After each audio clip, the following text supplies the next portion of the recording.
Психоанализа за менталното здравје, но и наркотестови за сите политичари и јавни личности, директори, министри, секретари и останати високи службеници треба да има, сметаат граѓаните. На нив поединци од нашата политичка сцена не им изгледале како што треба. Нема шанси тоа. Не е било и нема да види. Не изгледат.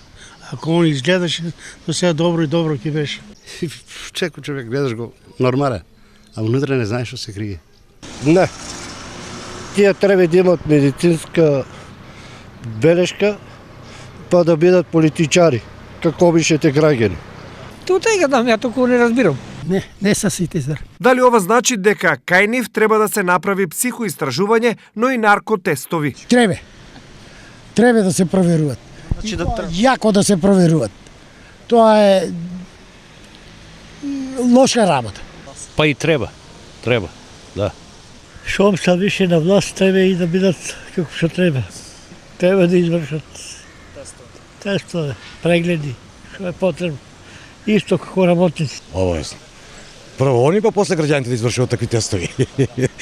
Они се политичари. Како и обичните граѓани, исто и политичарите са зависници од многу работи. Па ја мислам, тоа не е и лошо, шо и за нив е тоа добро. Барем ќе бидат ослободени од мислата од народот, дека се чисти. И директори, и политичари, тие што водат функциите у државата. Па ако треба, ако е по закон, например, пропишано, ако треба да прават, може да треба. Иако понекогаш најразличните телесни и говорни манифестации за поединци кажуваат се, сомнителните можат да се разпознаат последното. Лесно агресивна, емоционално нестабилна, лесно се пали, експлодира, не трпи никого, знае све, се храни со конфликти, прави конфликти и така има маса симптоми. Плюс, значи тоа се општи симптоми, а на личен план има потење, зноење, главолки, срцебиење, гушење, многу симптоми на телесен план. Ова е мислење на граѓаните за нивните заклучоци со голо око, а кои се однесуваат на јавните личности, но и на стручни лица, чија работа е анализа на нечие однесување.